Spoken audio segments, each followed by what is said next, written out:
Ne şuun sizin bilen yine bir bu temany orta alıp öz pikirlerimizi vatandaşlarymyza, zenanlara yetirelim diýip şuun sizin bilen yine bir arada vatandaşlar.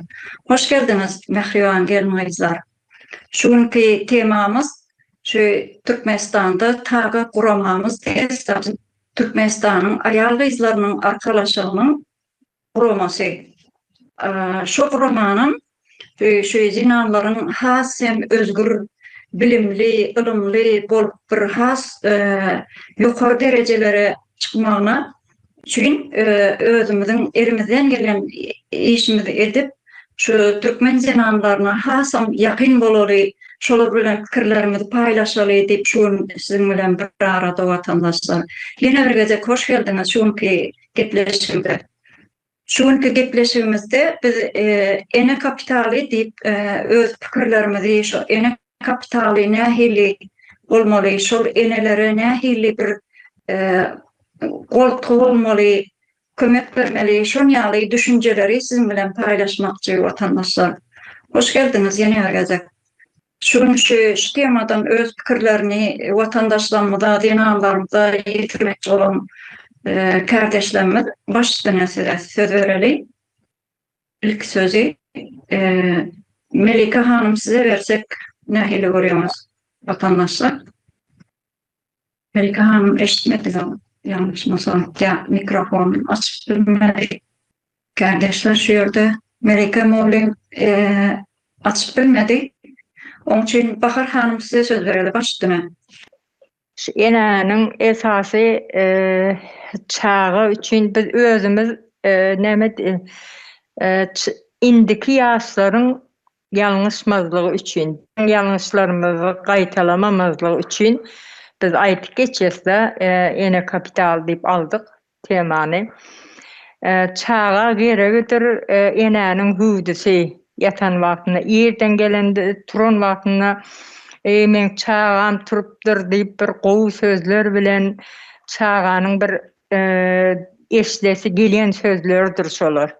Ýöne gynansak da biz özümiziň ýalňyşymyzy birem näme imkanymyz bolmady. Çağalarymyzy 4 ýaşynda kiçim şolar ýaly wagty ondan öňem çağan biri 2 ýaşynda, biri 1 ýaşyna ýetmedik häli gundokda 3-4 aýlyk atsyn garasyna ýatyryp şeýdip otodum, paýtamy ýygdym. Çağamy otogda ýydan kölegesinde ýatyranymda uljak idym. 2 ýaşyna ýanyna oturdup şeýdip şeýle bir gyýgyrýa 2 ýaşyndaky uly idym. Ilgap bardym, gördüm çağamy garynja basypdyr. Garynja çokupdyr, ağlaýa çağı. Şo ýerde men howlukdym da, şo ýerde salmadan su akyp geçi, atyzlarda özüňiz bilýänsiňiz, derrew şoňa ýuwup aldym. Ene çağamyzy şeýdip kösenip ulapdyk. Soňam her gedeginde çağamyz ýanymyzda süýrenşip bize Türkmenistan'a paýta ekmek gerekmi? Näme üçin biz bu ýagdaýa geldik? Soňam taşladyk, ejem öýüne taşladym. Çağajygym 4 ýaşyndady. Aşgabatda köçe süpürmäge işe gitdim. Ondan soň köçe süpürende propiskaň ýok diýip işletmediler. Ondan çykdym, soňra çörek ýapyp başladym, hamir etdim. Onda da çağamyzdan aýry 7 aýdan, 8 aýdan oradan bir güne, 2 güne gelip gidýäs. Wagty çörek ýapsaň sen izinli günüň ýok, ruhsatly dem alyş günüň ýok. Çağajygymyz ene Mehrinazar, ene düşündireýin. Ene Mehrinazar diýenden soň her kimim düşünür. Giýje ýatan wagtym çağajygym gujaguma ýerýärdi, eje indi biz taşlap gitmeýän dämi diýip. Ýok taşlap gitmeýän diýen 2 gün ýanynda bolan erden daňdan bäşde turup gidýärdim. Men öňüm çykyşlarynda köp gaýtalap aýtyp geçdim bu datlary. Näme üçin aýtyp geçýän? Biz näme üçin bu datlara mejbur? Biz watanymyza iyi çykmaly. Şoň üçin indiki ýaşlar ýa-da Türkmenistanyň içinde daşynda bolsun, bu zatlara bizim düşünmegimiz gerek. Ýerden turup çykyp gidýän, gaçyp giden ýaly şeýle çağalym ýüzüne aglak galsa, men o içimden çykmaýar. Soň Aşgabatda işläp ýokam gyzymy ýanyma getirdim, 1-nji klasda okap ýördi. Gitjek wagtynda aglap barýar, näme aglaýan, biri azar berýän diýsem. Ýok, ejemin idi. Aýralykdan ýadadym diýdi. Gyzym tuvalete giripdir öýde, ejemlerde wagtynda. Şonda kagyzyň ýazyn ýüzüne ýazypdyr, ullakam bir kardon kagyz bardy diýe. Ejem urrun berýär. Ejem haçan geler kadyp ýazdyr. Ejem aýdy onu okap oturup bir agladym diýe näsin ejem oson düşündiripdir gyzyma. Ejeňe mejbury siz goýup gitmekde işlemeli, pul gazanmaly, näsdeginde de pul gerek. Şonda gyzym ýanymda aýdy da eje könürgünçlerni iş gözläýdi. Az pulumuz bolsa da bolýar, yeter ki bizim ýanymyzda bol diýe. Menim diýe hamir etmäge kömek etjek diýe 1-nji klasçaga ellerim najuk. Şüýdip ýalbarýar da. Şu şerde gezip çağlarımız ulu oldu. Durmuşa çıktı. Artıklarımdan ullakanca yöne seret bu datlar men içimden çıkmaya hiç. Her otursam şu bakyan ayalın ıngırdısını çeksem çağlarım götürme geliyor. Biz bu datları mecbur değil. Ne için vatanımızı kazanamadık? Vatanımızı kazanmalı. Eneler çağlarına iyi olsun, çağlarının yanında yaşasın. Çağda ejesinin mehrinden doysun. Her kimin öz yerinde işi olsun. Bu kıyınçılıklar bizim evimizden çeke geliyor. Men şu an 58 yaşında. Çeke geldik bu yaşa. Bundan sonraki yaşlara bu yanlışlıkları etmemezlik için vatanımızı kazanmamız gerek. Gene baştan geçiren zatlarını paylaşıyor. Bu tecrübeler çağanın durmuşunda yanlışmazlığına yol açıyor. Yani bizim yanlışlıklarımızı başkaları qaytalamasın. İndiki çağalarım yaş yetkinecekler, men Türkiye'ye gidip işleyecek demesin. Çağasının yanında olacak olmalı. Şu an diyeceklerim şundan ibaret. Bahar Hanım, duygulandyryjy pikirlerini paylaşmak için. Dine bir Bahar Hanım ýaly eneler der bütün Türkmen zenanlary şu ýaly acı duyguları başından geçirip ýaşapýar da. Şu Türkmenistan %70 diýsek yanlış olmaly, %80 diýsek yanlış olmaly. Zenanlarymız yurttaşynda başkalarından, çağaçlarından ayrı bir şunyalı duyguları başından geçirip yaşapıyor. Buna da ne demek oluyor? Yani enek kapitali diyen duyguları yani Uğtay'dan öldürülen çağaçlara geçirip olanak. Şu duyguları biz şu kıyınçlıkların, şu enelerin şu çekiyen cebir cekasının hasta önüne geçirdik. Önemlidir yani şu tarih romanımızın. Cennetin başına sedef vererek çöldünüz. Sağ olun. Salam hanımlar, geç yaxşı, yurttaşlar.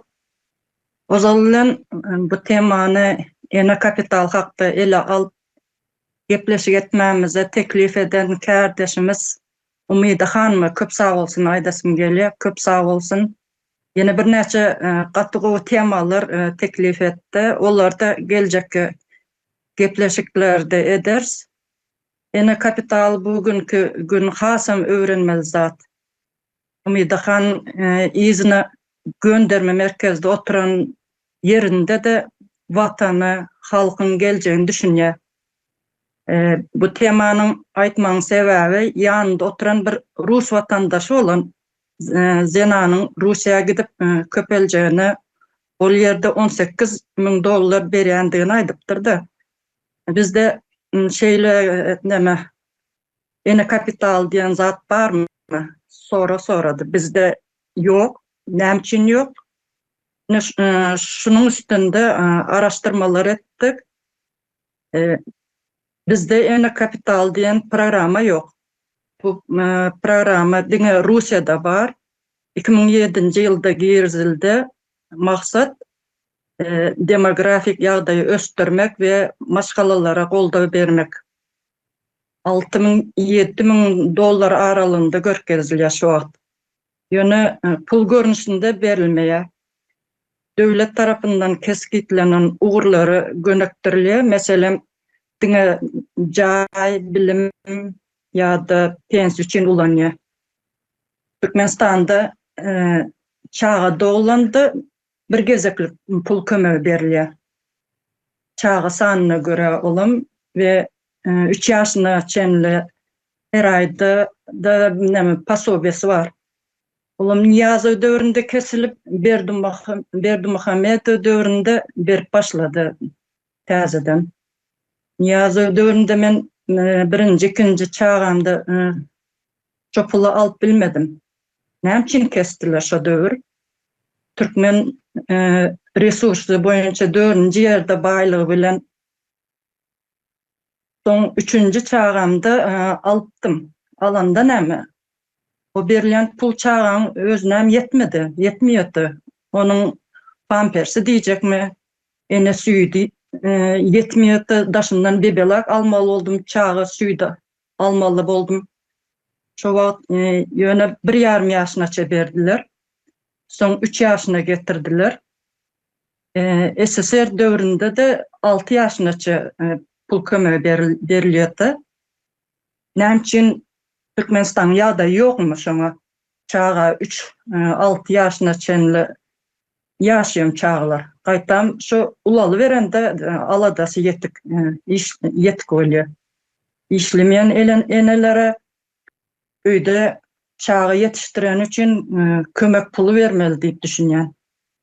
Sebäbi ene kapital diýende diňe döwlet programmasy hökmünde däl, giň manyda ulanyp bolýar. Ýagny ene öz çağasyna dürli görnüşde kapital berip bilýär.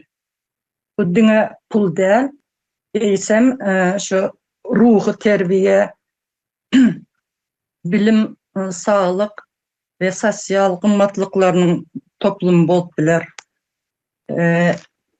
Ene kapitalynyň bu görnüşi çağa nähil täsir edýär? Maliýe kapitaly çağ üçin başlanyç mümkinçilikler döredýär. Bilim kapitaly onuň geljegini şekillendirýär. Sağlyk kapitaly beden taýdan sagdyn ösmegine ýardym etýär. Sosial kapital jemgyýetde öz ornuny tapmaga mümkinçilik berýär. Ruhy, medeni kapital şahsiýet hökmünde kemaly gelmegin üçin edýär. Görşüňiz ýaly ene çağasyna diňe pul däl, eýsem bilim, sağlyk, sosial we ruhy gymmatlyklar hem kapital hökmünde berýär. Iň gymmatlysy bolsa çağı bilen bolan gatnaşygy we terbiýe. Psihologiýa we pedagogika tarapyndan alsak, maliýe kapitaly başlanyç şertler döredýär. Ýöne çağ üçin möhüm däl bu maliýe näme? Çağ üçin köp möhüm däl-de bilim kapitaly çağa geljekde öz başda durmuş gurmaga mümkinçilik berýär. Sağlyk kapitaly beden we psihika sagdyn şahsiýete kemaly getirýär. Sosial kapitaly jemgyýetde gatnaşmak we ara gatnaşyk endiklerini östürýär. Ruhy, medeni kapital bolsa şahsiýetiň kemaly gelmeginde iň möhüm rol oýnaýar. Sebäbi çağı diňe bilimli däl, eýsem ahlakly we medeni şahsiýet bolýar. Netijede ene kapitalynyň iň gymmatlysy bilim ve ruhu medeni kapitaldır. Ruh ve maliye mümkinçilikleri möhüm yana çağı için ulu maya koyum onun terbiyesi, bilimi ve ruhu katnaşıklardır. Şu kapitalları Türkmenistan'da enelerimizin çağalarına mümkinçilikleri berip bilýärmi diýende men %100 berip bilen ýok diýip jogap berip bilen. Sebäbi Türkmenistan'da maşgala institutlary bozulan. Ýylatyň 60% ýurtdaşynda maşgalalar hemmesi diýenýaly bölündi. Mesela men 9 ýyla çenli gelýände şo Türkiýe gelenme çağlarından ayrı kal enesiz yetiştiler çağlarım. Çağlar bilen şol ruhu kapitalı goptu bizden. Şu men goý gaýdamda iň kiçik gyzym 5 ýaşyndaty. Şu inim bar, inimim gyýsy deňrekde inimke baranda gyzym gürüň etýämişde soň onam gelinimiz gürüň berýär. Soňundan onam 3-4 ýyldan soň onu gürüň berýär. Men gyzym aýtýarmyş, enen gaharyn getirme. Gaharyn getirsen soň senim eneňem gitgaly menken soň hiçem gelmedin diýmişdi. Şu aýdan meňem damamda doldy da. Näme diýjek? Şunyan nemelere getirýärler. Bu bir neticeler, sebeplerini inanmızda sistemaların şu yanlış oturdulan imperiyanın kolasındaki sistemalar hala devam etmektedir. Kararsızlık alandan sonra näme için arşivler açılmadı, illüstrasiya geçirilmedi, hiçbir zat täzelenmedi. Näme için Türkmen halkı yurttaşında bir dövüş çörek için sürülmeli. Şu zatlar uğrunda täze Türkmenistan hökman gurulmaly we eneler çağalarına bu kapitallar geçirip bilmeli diýen sözüm jemledim. Sağ olun. Cemlet Hanım, Atı o pikirlerini paylaşan için denanlıdan. Melika Moğol'un size söz vereli baştına. Hoş geldiniz. Sağ olun, söz vereninize kıyılar, oğlatlar aytıp geçtiniz şu an. Ene kapitali deyip, men şu an şeyle barda kelleme geldi. Esas enelerin kapitalliğinde pul, baylık, barlık, emlak hemme de çoğun içine girerken bilim, sağlık, cennet tanıman oğlatlar aytıp geçti. Demek benim kapitalımı bir enenin kapitali çağatı. Men şeyle düşünýän. Biz şu kapitalımızı kimden eline emanet edip koyup kaçtık. Ene bir yerde näme bar ýok bolsa şu kapitalda yatırmalı. Bizim en değerdiğimiz çağlarımız ekeni. Ene iki kardeş ve mağdak geçti de şu an men berik gaydamda men altıklam yanıca yörcan olup görün. Tek bir söz, iki söz çalap gepliyetler. Şu an telefonla kağıt, internet, Türkmenistan'ın bileğinin mehili. Şu gepleşim de ecreti bile gepleş oturanım olsam sesini eşitleyen vay planıma hava bana görkedaydı. Bir de surata düşüp uğradayın da diyen kakası bile surata düşüp uğradıktır olun. Altımın boyu kakasını geçip barıyor. Biz näme üçin bizim elimizde bolmaly şu çağlar näme üçin biz şolun ulolýanyny, büýümesini görüp bilemizok, näme üçin biz şolun kesellerini, wagtyanyny görüp bilemizok, näme üçin bir öz söýgümizi, mährimizi biziň ene bizem mamasy, enesi biz söýmeler şolary.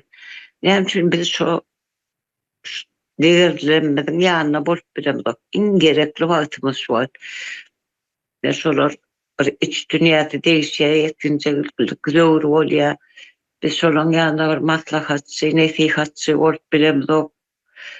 Oğlum men sen ýanyndadyr, gyýdym men sen arkaňdadyr diýip bilemizok. Biz ýanyna da därdler diýenimiz bilenem. Biz uzak aradan gözüýäs şolan ösüşini, uralşyny. Sen näsinçi klasa gitýän, plançy klas ýa-olun hakyky zamanda öyle biz şolar görüp bilemizok. Vay ýa plançy klas bolun sen ýa.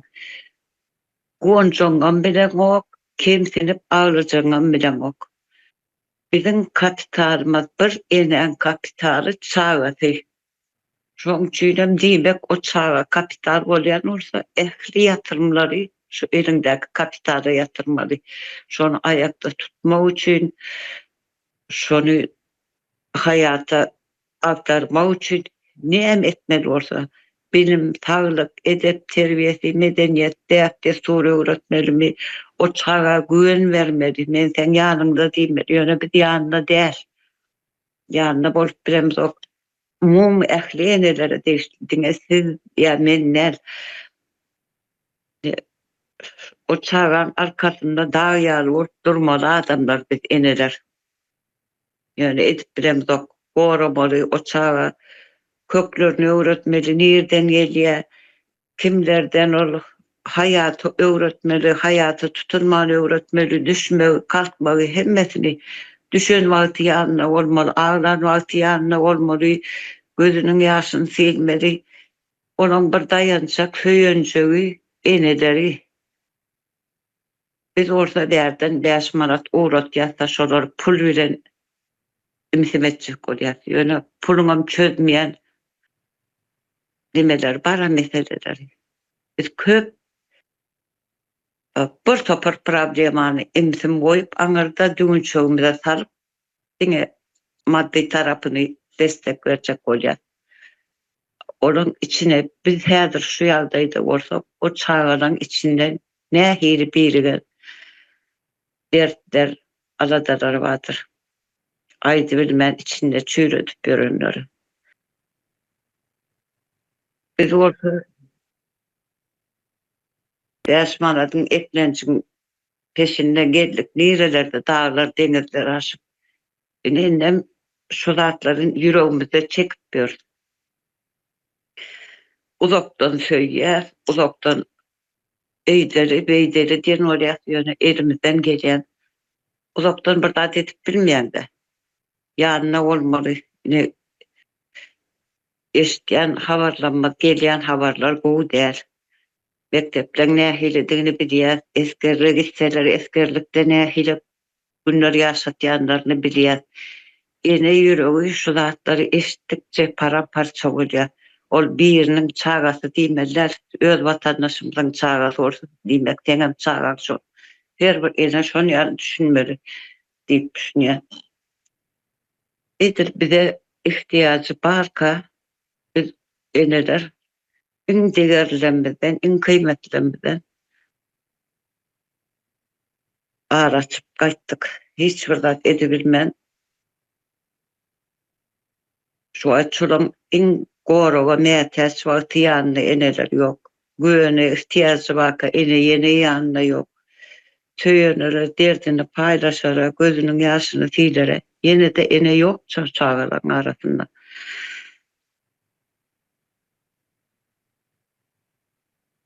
En daýda nime diýen soň ýene de söz alanmaýdylar.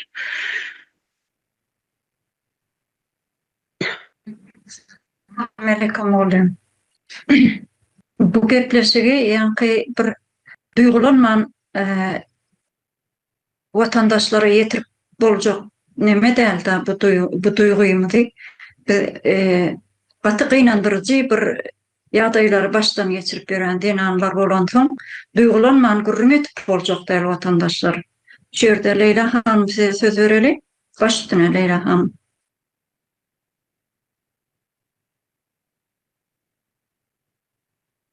Salam kardeşler, yurttaşlar. Hayırlı akşamlar. Bizen yurtumuzda ne eneleni kadri kımmat kaldı, ne balanın kadri kımmat kaldı. Hiçbir eneni hazır näsi yok, balasının yanında bir rahat oturup, gülüp oynap, bunu boyuna karap, kuanıp, yuvup, darap oturgan eneni görmisen. Niçik eneler var? Mayıpla kaldı. Çağaların yanında. Ulan özleri bir adama ihtiyacı var.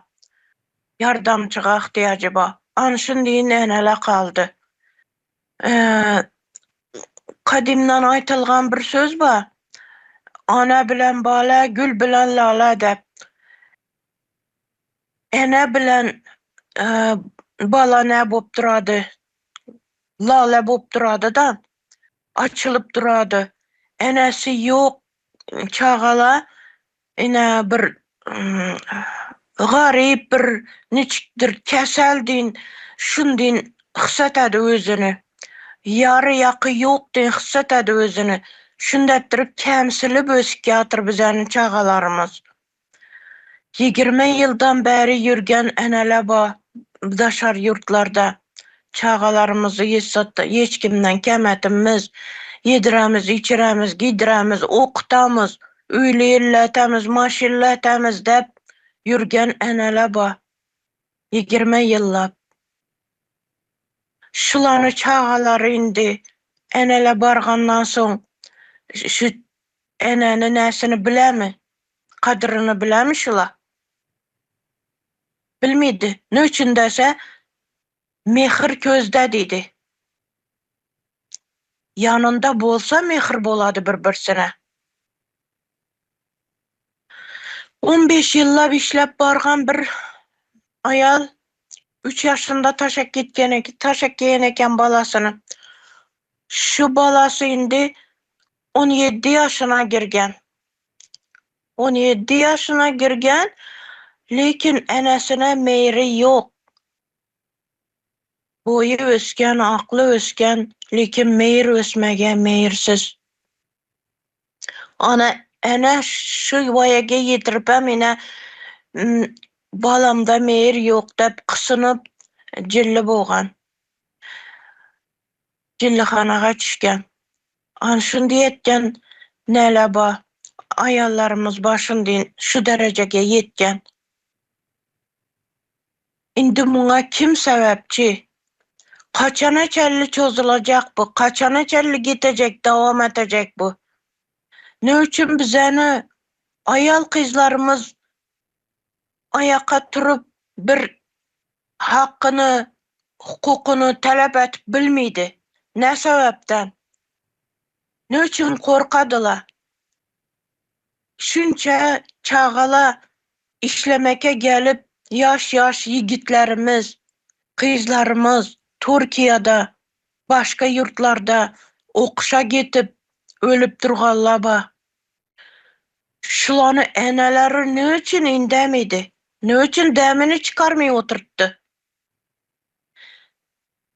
Bunu korkuzıp oturganlar ba.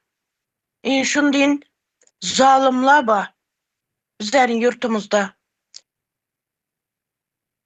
Bizlernikindi zalimlar hiç yerde yoktur. Bizeni hakkımızını yiyip oturganlar. Yine daha bizlere zulüm ötkazip oturganlar ba. Çağalarımıza. Yine yaş kızlarımızı, indi yetişip yatırgan kızlarımızı, organ işgarları nişetip buzu berip duruptu.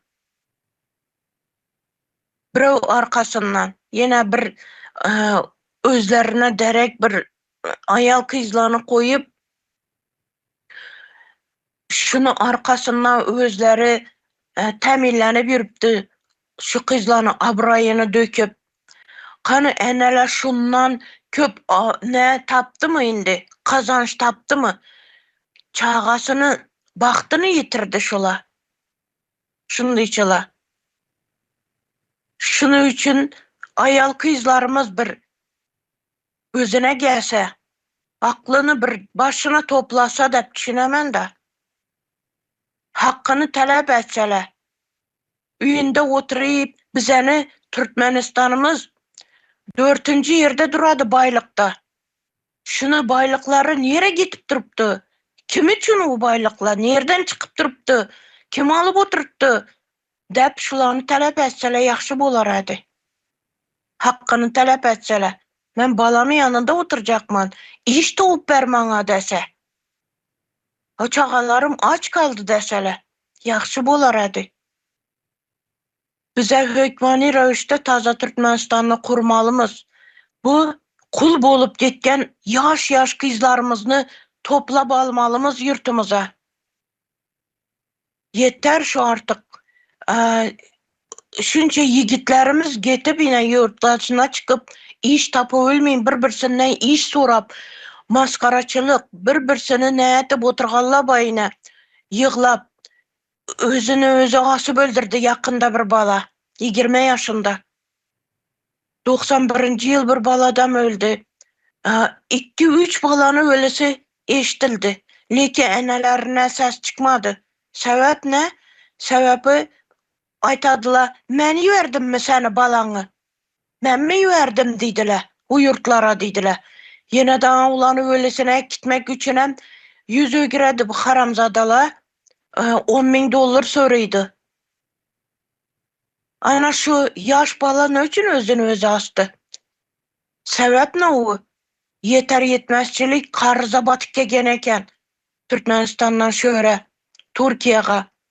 O karızımın şep tölemen, yine işsiz yatıpman, köçede kaldım dep özünü özü asıp öldürgen. Lekin adı familiyasını bilmegenimden soň bunu anyklap ayta bilmeýärman.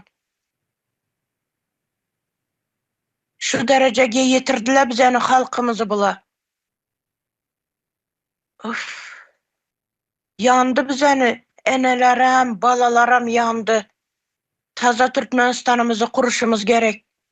Ayal kızlarımızı Yaňaldaşdan yurtumuza alıp psikologlarını çakırıp bize psikologlara görsetmelimiz, liçeni aldırmalımız ayal kızlarımıza. Yaňaldaşdan nüfuzumuzu köpeytirmek için yaşlarımızı toplamalımız. Meni düşüncem bu. Olady sağ bolun söz bergeniz için. Yine devam etemen hali. Sağ ol Leyla hanım. Bahar hanım başladı söz verelim. Ben şu diýjek bolýany başymdan geçirirleri ýa-ni duýgulanmany aýtjak boldum da ýöne göz öňüme gelipdi şu çağalaryň hereketi. Yani 25 yıl çağalarından ayrı olandan soň 4 ýaşynda çağamy taşlap gaýtdym. Iň bir kujoňa alyp söýjek wagtyňda işlemene gittim. Ýöne näçe sen pul gazan, şoň ýatjak düşegini dollardan düşeseňem ene mähreýal zat ýok. Onun için biz hökmen täze Türkmenistany kurmaly, çağalarymyza eýe bolmaly. Indiki ýaşlarymyz biziň ýaly bolup daşarda köçenmesin. Şu ene kapital diýip gaty gowy aýtyp geçdiýäňi Cennet hanım. Ine şu zatlarymyzy da östürmeli. Näçe pul berip berden men çağamy pul berip otyn diýen zadyňyz ol hemmesen biderek. Ene mährine geljek zat ýok. Birem şu çağaňyz kiçik wagtyna kujoklap öňüze alanyňyz çağan ýüzüne gülüp bakyp eje diýip boýundan kujoklary ol dünýäniň malydyr. Näçe bir dollarlara hiç onu çalyşyp bolmaz.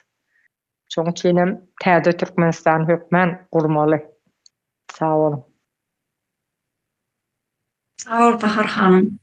Gaty doğru bellep geçdiň jana. Şu pul bilen öwüni dorup bolmajak bir duýgulardan mahrum yetişip gelýär biziň çağalarymyz. Gaty doğru pikirleriňiz, vatandaşlar, kardeşler. Şu ýerde Hayat hanım size söz bermeli. Başladyňa. Hoş geldiňiz. Sağ olun. Mene geçende TikTok'ta bir video vardı. Mene bir çağacak çıkarttı. Taşlak diýen kıyını. Ondan soň 4 ýaşyldan soň ýygyna dönüp barýar welin. Ýa-ni çağa bir gujak öpdänden soň ejesini itlerip ejesini itleripdäne gitdi. Ejesine hiç nemeden oktan beýle bir Mehr zat berenok, ejemdirem dip oylanok. Ha ejesem şöýerde şok bolup ağlap, neme dip oturup kaldı da. Şimdi çağı üçün yine ayrılığı gaty eret netijelere getirip bilýär ya ben bir 2 saat geçirilen eksperiment arada görüň ve resimler 1969 ýylda 2 saat İngiliz psikanalitikleri var. Jane ve Joyce Robertsonlar diye. Onlar bir eksperiment geçirýärler. Bir aýalyň 1,5 ýaşyndaky çagasy bolýar. Onuň filmi bardyr. John dip ýazsaňyz çıkaran dokumentalny filmdir bu. Mene görmeňizi tavsiye etdim. Men gören wagtym göz ýaşlary içinde gördüm bu filmi. Nemeni 1,5 ýaşyndaky çagany ejesinden 9 ýyllyk alýalardan 7-nji agalar öýüne goýýarlar bu çagany. Ondan soň şol 9 günni günme-gün neme alýarlar, kamera alýarlar şo çaganyň hereketlerini.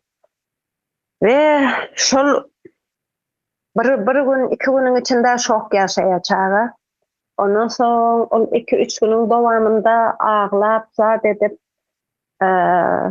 neme buraya ejeni gözler buraya da insan ulakan miş goýunjaklar var şolara yapışıp başlayan insan adyal var adyala yapışıp başlayan o ýerdäki vaspitatorlara var ya da özüni töýdirmek üçin gelip o vaspitatorlarym şonça çaga var nemeden nokta hemmesine ýeten nokta vaspitatorlar aslında bu çaga öýünde bakdy ejesi bilen tadiyan ejesi many söýüp wagt geçirip sağlıklı, ejesi bilen ejesine anamy bolan, dünýä anamy bolan sebäbi bir çaga näçe köp ýamanlyk etse dünýä anamy bar diýär. Näçe köp ýamanlyk edip ine biziň çagalarymız neme ıssy çaýnary elini uzatýandyr, ýokardan bökýändir, beýdi hiç soňda näme boljagyny nemetmeýär diýär da sebäbi şöyle bir doğru bir şekilde ejesi meni kucağımda mehr verip saklanmakty. O çağı eýem anam döreýär. Dünýäde ejesiniň üstünden anam döreýär diýär dünýä. Birinji bilen ejesine, atasyna anam döreýär. Ha men näme diýen ýagdaýymda da ejem meni kurtarýar diýen içinde anam döreýär we düşünmeden her hili ýamanlygy etip bilýär da. Şoň üçin köp ýamanlyk etýän çaga bir saglykly çagadyr. Amany urup, kırıp, sen ýamanlyk etýäň diýip oturtmak gerek gelmeli. Bu çagada şäherki aýtan 1,5 ýaşyndaky çagada şoňana şadyan, ejesi bilen oýnaýan, sakin bir çaga. Nemedir? Ejesi bir zat ise nemedir dinläp, zat edip, oňak agresiýasy bolmaýan çaga da. Ondan soň 9 ýyllyk many ýetimler öýüne berýärler welin. Birinji güne şok bolýarmyn ýani. Mira düşdüm kandy. İkinci günde ýam görýär o ýerdäki çagalaryň hemmesi agresif da böyle neme elindäki nemelerini urýarlar, ağlaşyp, bir bilen urşup beýtirip olara ýam mücadeleň içine giren çagalar diýär da. İkinji, üçüncü güne ýam işdäti ýetip başlaýar. Maňa vaspitatel ýetenok çaga ken, giýje gusup çykýar. Ondan soň üçüncü, dördüncü güni neme bir gara arasında dädesem gelip ýanyşmyň. Siz bu filmi görün. Ondan soň dädes bilen gidesi gelýär, gapa garaýar. Gepiň eskasmyň 9 günni nemetýärler, 9 günüň soňunda ejesi gelýär da. Ejesi gelen wagty ýanky ejesine eden ogaýam. Eddir şo ýanky häzirki aýdan jananym bar, Türkiýede işläp bardyr welin ejesini bir kucaklap itlerip gidişýär. Eddir şo çagada başta barmaýa ejesine isyan edýär, rahat edýär, isterik berýär. Ondan soň bir ejesiniň ýanyna barýardan kucaklanyp, ondan soň it berýär. Ondan soň 9 günüň içinde, şeýle gysga wagtyň içinde çagany eneden aýrylan wagtyna hili döwülýärligini öküzýär. Bu film gatken kritikada alýar. Ýöneminiň esasynda bilime bu film gatken goşandyny goşýar. Bunun esasında kän nemeler Ýewropada otuwlar zatlar bunun esasında çağalara garap başlaýarlar. Bilim utuşda bolýar welin ýöne şu 1,5 ýaşyndaky çaga şeýle bir döwülýär welin ondan soň zor neme dilýär. Durmuşa gaýtyp barýar. Eýem şo ýerde maňa dünýä bolan nemesi ynamy öldürilýär da. Ola bir film, ondan soň ýene bir eksperiment barada aýdasym gelýär. Neme bar? Gary Harlow dip bir Amerikan psikology bar. 50-nji 60-njy ýyllarda maýmunlaryň üstünde bir neme geçirýär, eksperiment geçirýär. Bu da neme bilen bagly. Ene deprivasiýasy diýilýär da, eneden aýrylan çağalar nähili nemetýär, reaksiýa görkezýär, sonuçta nähili bolýar diýen neme bilen maýmunlaryň üstünde geçirýär muny. Harlow maýmunlary alýar, bir topar maýmun çaga maýmunlary ejesinden alýar we şöyle bir ýere ýerleşdirýär. Aýry bir ýere ýerleşdirýär. Ondan soň o ýerde sim bilen ýasap, onuň içine ýanky nemeni goýýar, süýtli soskany goýýar, emerýän apar çagalar. Gaty simden ýasap goýýar. Abram kaptalna şo simden ýene-de maýmun ýasap, ýöne ony yumşajyk paxta, yumşajyk zada dolap, yumşajyk etip goýýar. Ondan soň ýygynyň garab oguraya, näder ka maýmunlar diýip barlagy işe da. Gelip çağacıklar şo ýerden tüýdüni emýä-emýäden baryp şol yumşajyk nemeň içine baryp oturýar diýär. Gorkan wagtam şo yumşajyklaryň içine baryp oturýar diýär. Burada begenselerim şonuň içine baryp oturýarlar diýär. Bir yan tarapy diňe emýälerden diýär. Hani bir yanda şol süýdüň barlygyna garamazdan şo ýerde ýatanoklar diýär. Emip garny doýran soň ýene-de şo yumşajyk ýere barýarlar diýär. Bulam ondan soň bir näçe wagtdan soň bu çağalaryň, bu maýmunlaryň nemesi köpsi neme doguraya, strese girip oguraya bu maýmunçyklaryň. Birkisi ölýär bu maýmunlaryň, köpsem strese girýär. Ondan soň bu Harlow berde durmaýar, bu eksperimenti dowam etip başlaýar. Bularyň şol strese giren maýmunçyklary, hani ulalonsoň şular nähili bolýar diýip barlagyny dowam edýär. Bu maýmunçyklar ulalýar welin, ulalonsoň bu maýmunlar garşy jinsy bilen eýem aragatnaşyga girip bilenok, oňşanok diýär garşy jinsy bilen. Haýly erkege, haýly aýal maýmunlar hiç garşyndaky jins bilen oňşanok diýär. Şo ýüzün durnaýar, agressiw, gören wagtda gahary gelýär, gaýgaçyl bolýar diýär. Ondan soň Harlow alýadany bulary zor bilen jinsi ilişkiä sokýar bulary. Awamy 20 sanak maýmun göwrelik alýar şowa, göwrelik alandan soň dogýar bu maýmunlar. Şu maýmunlaryň köpsi öz çağalaryny öldürýär. Köpsem hiç çağalaryna ilgi bermeýär, garamaýar çağalaryna. Diňeje şonuň içinden 20 maýmunyň içinden diňe bir sancak, iki sancak ene duýgusyny çykaryp bilýär da, ene duýgusyny öz çağasyna demedi bilýär. Berip bilýär. Diňe şol 20 maýmunyň içinden bir sancak, iki sanjagy. Ve bu barlaglar nämäni görkezdi? Bu barlaglar şol ejeden aýrylan çağalaryň öwrenilýän psihologiýa tekän goşandyr. Bu barlaglar nämäni görkezdi? Bu çağanyň garnyny doýurmakdansa ene bilen fiziki temas, fiziki ýakynlyk, eneden mehr almak, enenin gucaklamasy, enenin öpmesi şeýle bir wajyp eken çaga üçin. İýmitden wajyp eken bir çaga üçin. Enesiz bu barlyk ýene nämäni görkezýär? Enesiz ösen çağalaryň karşısındaky adamlar bilen aragatnaşygyny, onda da karşı jins bilen aragatnaşygynda gaty ullakan problemalaryň çykdygyna, oňuş bilmeýändiklerini, dogry bir şekilde aragatnaşyk gurup bilmeýänligini ortağa çykardy. Ve bu enesizlik nesilden nesile geçýänligini görkezdi.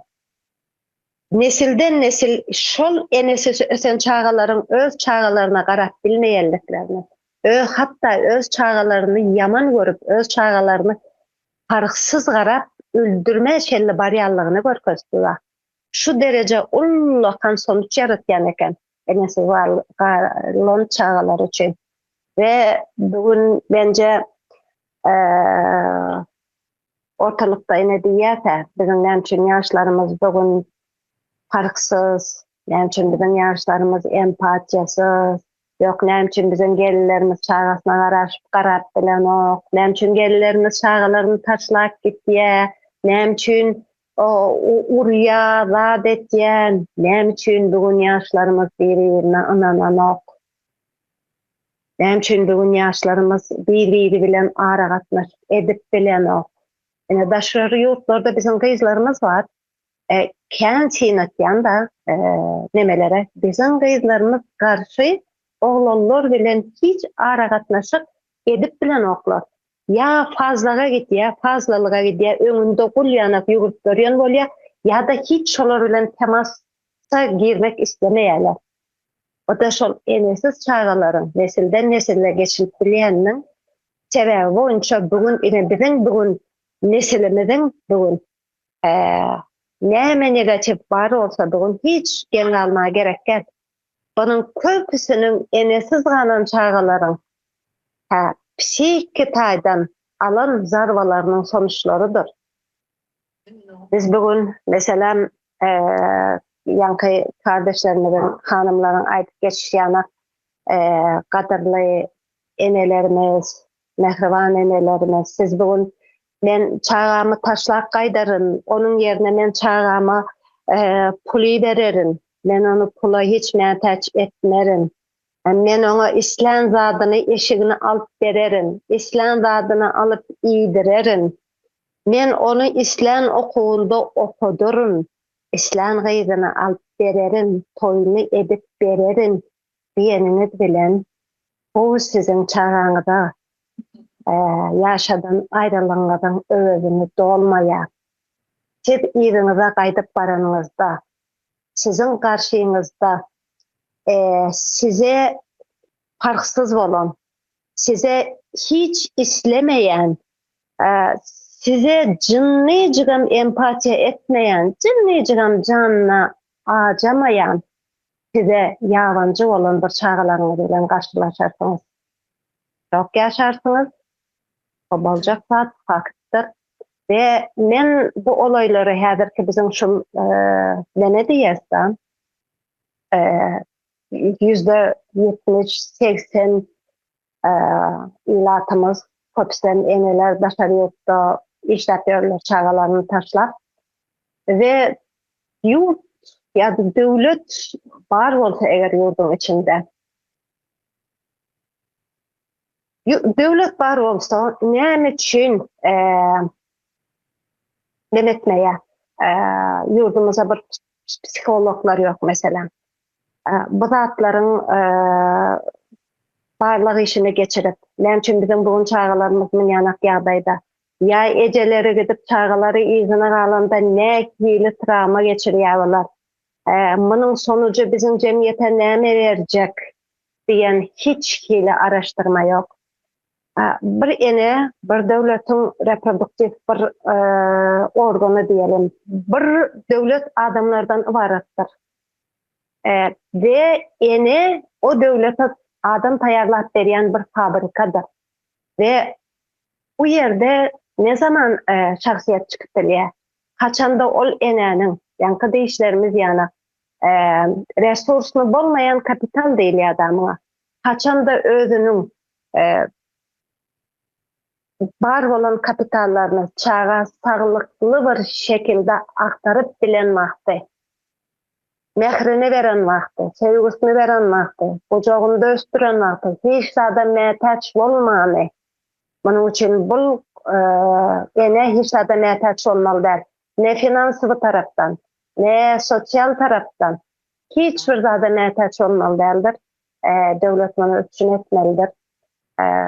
Sebebi bärden şahsiýet çykýandyr, döwletiň hemme sferasynda işleýän adamlar çykýandyr, spesialistler çykýandyr. döwleti öňe äketjek faktor çykýandyr bäzän. Ve bugün bu ýene-de döwletiň ýoklugyny aýdan sowutnamasy. Ve meniň aklyma şeýle men muny näme meňzetýän 30-njy 40-njy ýyldaky deportasiýa meňzetýän. 30-njy 40-njy ýyllar arasynda biziň kulaklardaky ellerinden toprağa alınıp başar ýurda Sibir'e ya da başka yerlere deportasiya edilip garyndaş bağları ya da köpsem İran, Afganistan diýen ýalak yerlere gaçyp gitdiler. Şol ýerde biziň garyndaşlyk bağlarymyzy üzdüler diýen ýanykda.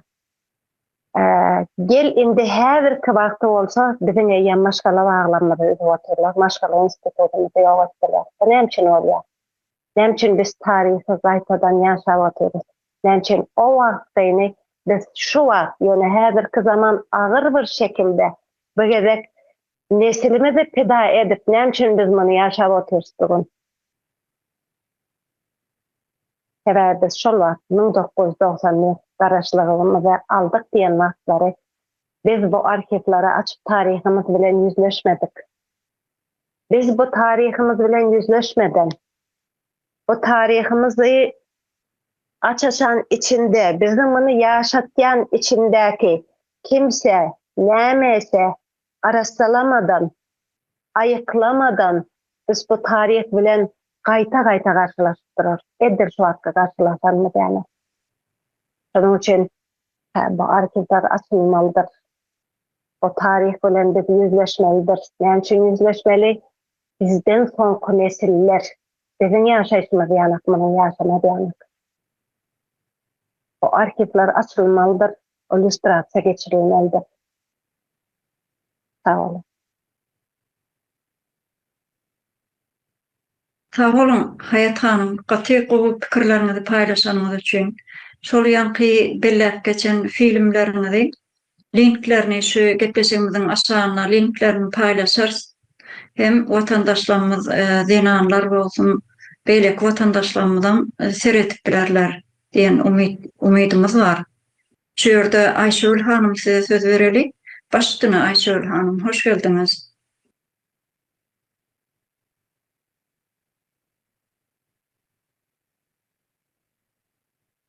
Hoş bulduk. Sağ olun sözleriňize. Salam ildeşler, gitjasy, ta guramamyzyň kardeşlerimiz.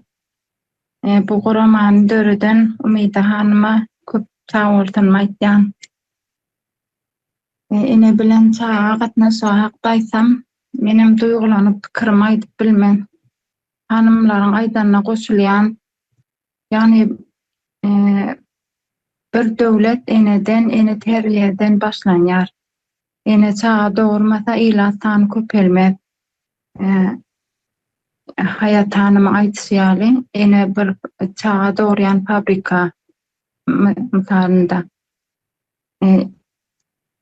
Ene gowy terbiýelep ýetişdirmese, ýurt ösmez, ýurdy kim ösdürjek ýaşlarymyz başyna alyp gitse, çağalary enatadan aýyrdylar. Diller enatalar bolup birimiz öýde, birimiz daşary ýurtda, bu da geçer diýip gezmeli däldir. Bu sistemany aýyryp täze Türkmenistan Cumhuriýetini gurmaň pikirini edeliň. Näme üçin bu baý ýurtda ýaşap serýatan bolup gezmeli.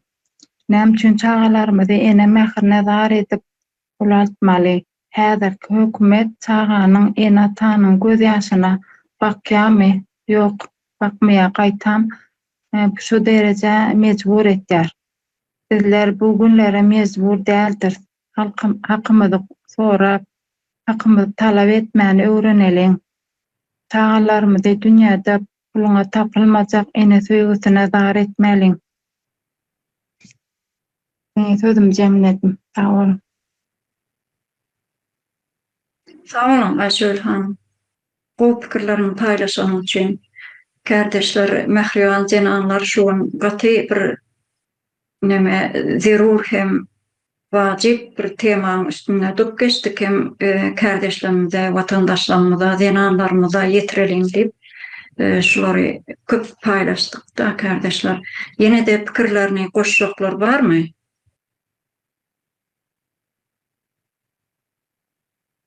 Pikir aýtjak ýokmy başga? Eger ýok bolsa, onda menem biraz goşup geçeýin. Şu ýerde enäniň şu pul bilen ýa-da bir maddi bir neme bilen özüni dolup bolmajak duýgulary öz çağasyna geçirýe, aktarýa diýilýän, geçirmek zerurda. Bularyň näme? Enäniň çağalaryna geçirip biljek iň ajaýyp hem zerur hem galdyryp biljek mirasy, şoňa geçirip biljek mirasy şu çağasynyň bir gowy geljekde akıllı başly, düşünjeli, ilmli, bilimli, öz başyna bir iş alıp gidip biljek çağany terbiýelemesi üçin iň zerur zatyň biri şoňa enäniň geçirip biljegi şol mehri, wepalygy, başga da kän duýgulary geçirmeli da. Emma şunkun biziň enelerimiz şonu etip bilenä. Biziň enelerimiz şu zatlary çağaçyklaryna geçirip bilenä. Gadim geçmişimizde, tarihimizde, seredenimizde de ene mamalarymız öz ahtyjaklaryny, çağaçyklaryny hüwdüler bilen, matallar bilen hüwdülep şeýdip ýatyrar eken. Gecelerine olsun, gündüz olsun, şolary yatyran wagtynda gowy ne berde Türkler diye masallar bilen gowy bir eneden çağa geçip biljek bir gowy duýgularyny şol nakyllaryň, matallaryň, hüwdüleriň üstü bilen çağaçyklaryna geçirýän ekeni. Emma şunkun biz şonu edip bilemedik. Biz näme üçin şonu edip bilemedik? Şu sebäpden hem geçen gepleşiklerimizde bellek geçişimiz ýaly yıldız ýaly gyýjagaslaryň könürgençde bolan waka da bu. Muny geçen gepleşiklerimizde köp ýerde paýlaşdygam şoň ýaly gyýjagaslaryň tertip ýa-da şol enesiniň ana ejesi bir ýurtda Türkiye döwletinde işçi migrant bolup işleýän eken şo yıldız gyýjagasyň ejesi kakasam ejesi bilen aýrylşan. Ne şunu ýaly ýanky kardeşleriň bellek geçişi ýaly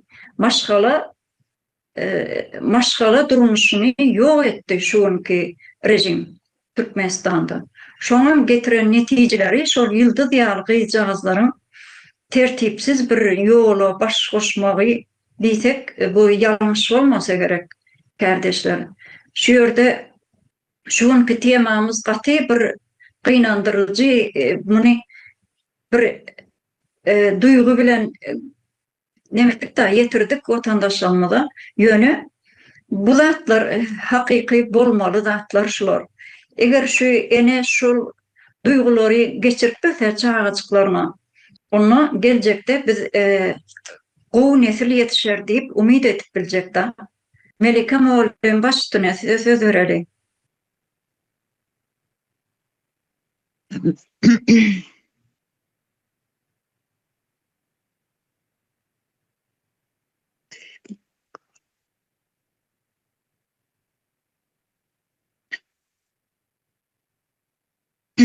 Menem şutaýda ýurtdaşda işläp beren enelere seslenesim gelýär.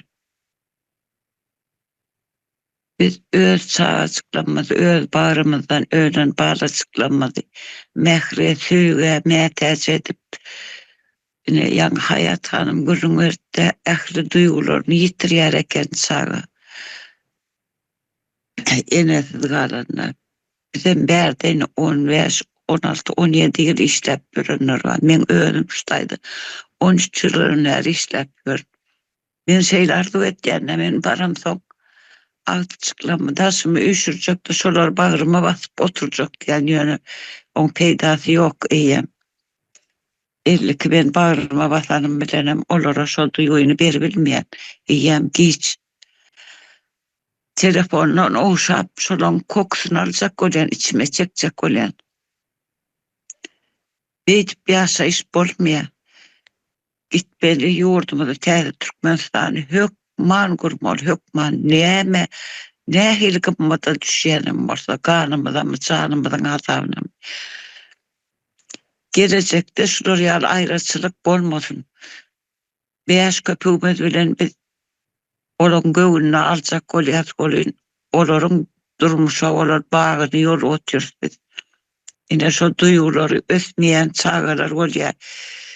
Hemme zady biz tersine de otýarys. Aç bolsam şo ýurdumyzda ýaşamaly, öz nemämizi tabibat etmeli, bizim baýlyklarymyzy o başka nemeler sömür otursun. Rusya, Kitay, biz orta berde birinin kapısına kul olup öz en gımmatlıyımız, en değerliyimiz çağ açıklamadan ayrı. Hatta bu bir yönü 4-5 yılın ayrıçılığı değil. Biz oradan umumi tamamen ayrılıp otuyoruz. Bizim olur mekteplerde zorla şu yıllık gıydımızı keyfine olan okşol. Şonu yürüyte zor ettirýärler şo ýolu. Meslikden olan ok hiç verimizin çağımız mesler şu wat. Şolarım şo taýda Garaz Ähmediň nebesini alyp ýören çağlarymız var. Ýöne biz esasy adymyz maksat ýurdumyza barmaly, çağlarymyzyň arasynda bolmaly. Garandadan birlikde täze cumhuriýetimizi gurmaly. Beýdip biriniň gulçulugyna bolup öz çağlarymyzdan şagalaşam edip ýörmeliler. Şuna seslenesim media eneler. Madem 9 aýlap garnyňyzda götürdüňiz, oğlum molly, gyýdym molly diýip begendiňiz, innem onuň ilk gaýtdyk berdi. Aýraçylykda ýör. O çağalaryň nähile günler başyna gelýäninden hiç birimizin habarymyz ýok. Telefonla men oňat eçem, men oňat kaka diýendir. Ýöne olaň içinden garny eriň geçýändir. Her bir çağan öz başyna psikolog tapyp bilýärmi soň biz bar. 50 kişinin dolar seçimde de şolary geçer bilmýär. Şo üçin täze Türkmenistany gurmaly, hemmeňizden taşlan işiňizi, güýçüňizi. Çağlarymyzyň başyna dönelim. Onlar ýagdaý bolmaz.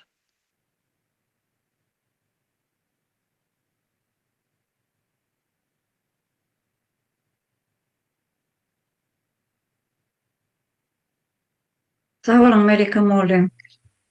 Gaty gowy pikirleriňiz üçin.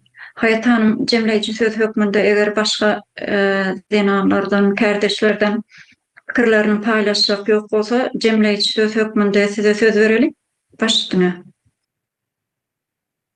Yok, mesela Melika Hanım'ın aydanyň üstüne bir zat başlap golýan. Ne şurda ne çayıllap, nemedik puli berýär, ağzından çıkanny iýerdim. Her zat etdim, özümi unuttum şular üçin her zat etdim ýöne. Meni äskerenok, meňe hiç ýüregi abanok, bambaşka bir zat bolup gitdi, nesirgäp gitdi. Kän beýtirip eljiretmeli däleken, palan etmeli däleken, piskadan etmeli däleken diýen kän gurullar bar da.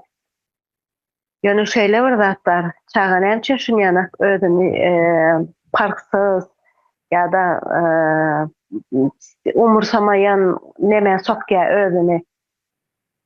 O bir çağı üçin goranma bir mehanizmydyr. Özüni ýapýa, goranma mehanizm oluşturýar özünden. Şunu edýämini bilýäňizmi? Ýene bir gerek şol agyny hissetmek, o agyny ýene bir gerek hissetmemek üçin, o agyny ýene bir gerek ýaşamamak üçin özüni şunu ýanak ýagdaýa getirýär o çağalar. Goranma bir mehanizm oluşturýarlar.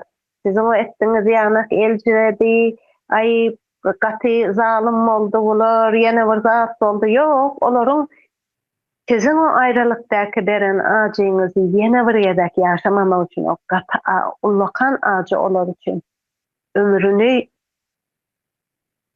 ömrüniň soňuna çelimini ýaşap biljek. Ýani bu travma bilen ömrünü mahvedip bilecek, ömrünü rayalat bilecek, dövüp bilecek bu çağrağını ağacı. Onun için o ağacını yine vurayarak öz üstünde hissetmemek için, yaşamamak için özlerini şeyle mekanizma alıyorlar. Bunlara demledim.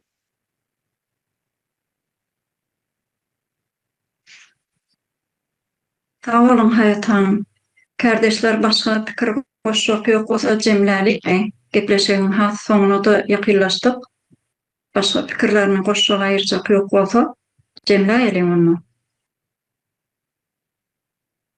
Şunu indi şu taga kuramamızın şu yankıyalı enelerin yurttaşına çıkmadığı, şu enelerimizin öz çağ açıkları bilen bile yaşamağı ya da şolara bir ene mehrini berip, ene mehrinden doyurmaklarını şu taga kuramamız gelecekte şu dağıtların önüne geçer deyip umid ediyoruz kardeşler biz.